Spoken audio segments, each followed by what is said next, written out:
wrong here is the 49ers as an organization is laughable and inept, and they're reaping exactly what they have sown. If you hadn't gotten rid of Jim Harbaugh, this would not be happening.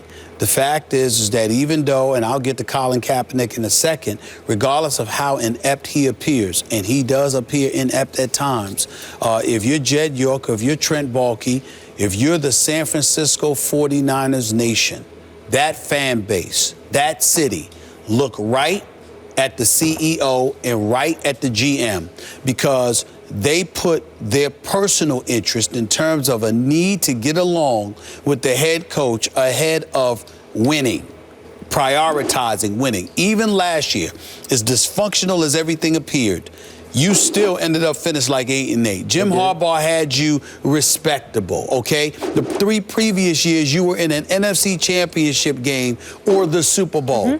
And to sit there and to get in this man's way and to impede his ability to coach this franchise, you are reaping precisely what you sowed. You brought this on yourself, and you are getting what you deserve. That's number one. Number two, let's get to Colin Kaepernick. He has regressed. There is no question about it. And it really, really doesn't make sense when you consider the fact that his quarterback coach is now the offensive coordinator. So it's not like there's been an absence of continuity that's been there. He just doesn't seem to be developing. And just sitting in a chair and playing the role of couch psychologist here, whatever you want to call it, I look at a Colin Kaepernick that does not seem interested in playing the game of football with the people he plays for, the organization he plays for, and the teammates he plays with. Now, that's got to be primarily his fault, because you got to be professional. Now, he goes out there, gets beat up. There's no question about it. You know, he's getting sacked, he's getting hit a lot.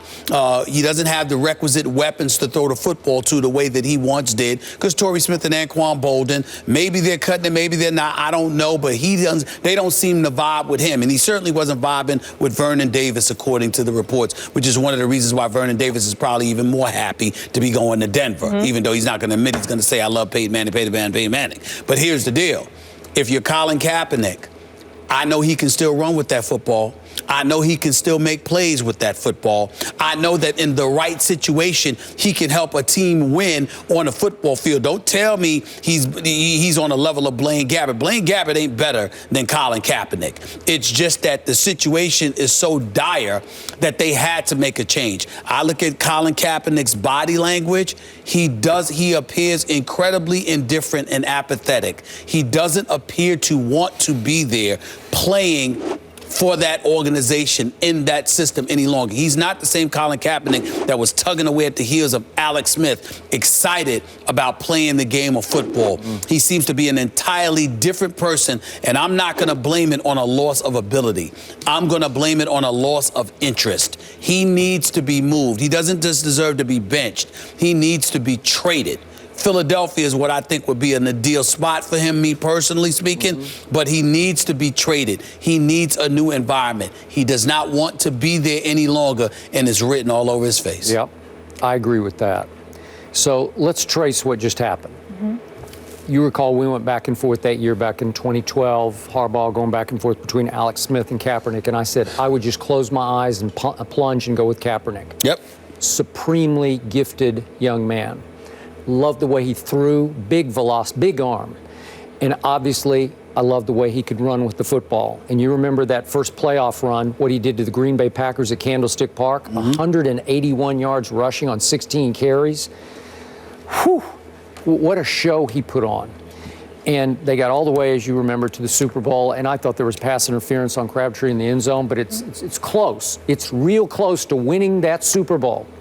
And then the next year, he was sensational. 24 touchdowns to 11 interceptions. QBR fell just a little bit from 75 to 68, but they were really good. They won 14 games and lost 5. And as you say, one throw, he just didn't quite get enough air under that throw that made Richard Sherman. And then Richard Sherman went off after that game. Yep. Remember, that's the NFC Championship game. Then last year he regressed some more, and he started to go into a shell, and he started to look mad at the world. Every time I saw an interview, he seemed to have big chip on shoulder pads. Yep. And he just, I don't know what was going on. And then there were reports lately about that he's withdrawn from his teammates. And Adam Schefter reported that here in the last, I guess this last week, he actually started not wearing his headphones in the lunchroom. Like, I'm going to take my headphones off, so I'm going to actually try to communicate with some of my teammates. That's on him. That's all his fault. But here's my bottom line to this. And I do agree with your Philadelphia idea. He deserves a fresh start somewhere where he's appreciated. But here's my problem. We just opened the show talking about Cam Newton. What has Cam done that a lot of the other quarterbacks no longer do? He's embraced who he is, right? He runs with the football on occasion when it's called for. Now, you don't love the power runs, but not the power runs, but I love him running. I do too. I love him running, and it doesn't seem to bother him, and it seems to ignite his football team, and it makes it a little easier on him because it makes it so much harder on the defense to prep for that. Let me say this to you. Colin Kaepernick does not deserve to be mentioned in the same breath as Cam Newton, but not because of talent. Look at Cam Newton's attitude. Look at how he infuses the guys around him. Now, this is a guy that used to wear the towel over his head and sulk and all of that other stuff. He had his He does not do that. No, he doesn't. Cam Newton is a leader. He is. Cam Newton inspires guys around him. Guys love being his teammate. I don't see any of that. I don't know if they used to. If we go back 3-4 years ago. But I don't know. But but Colin Kaepernick, this ain't his first or second year. No. This dude has been around for 4 years. Colin Kaepernick doesn't seem, you don't hear anyone speaking up for him. No one. No one. I'm talking about as a person. Now, I don't know how fair that is. Because, I mean, I don't know him. Seems to be pretty nice to me. But if you're a guy that's to yourself, the reason why that's the antithesis of what a quarterback is supposed to be is because the quarterback needs everybody else to do their job. No matter how great the quarterback is, Tom Brady will look like Blaine Gabbert if everybody's dropping passes, running the wrong routes, not studying film, not understanding things, not understanding the system.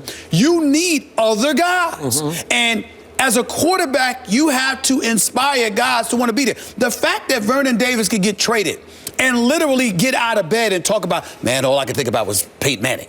The fact that the Gronkowskis and Edelmans and Amendolas of the world, everybody talking, even Bill Belichick is Tom Brady, Tom Brady, Tom Brady. The fact that you got teammates talking about how great Aaron Rodgers is as a talent and everything he brings to the table. Tony Romo, the way his teammates rave about him. You cannot be a quarterback that in any way alienates people. You just can't do it. Okay. On the NFL level, it's taboo. And that appears to be what Colin Kaepernick has done. I don't know. I'm just saying it appears to be that way because of what everybody says when they're talking about him. And that's the problem. Okay.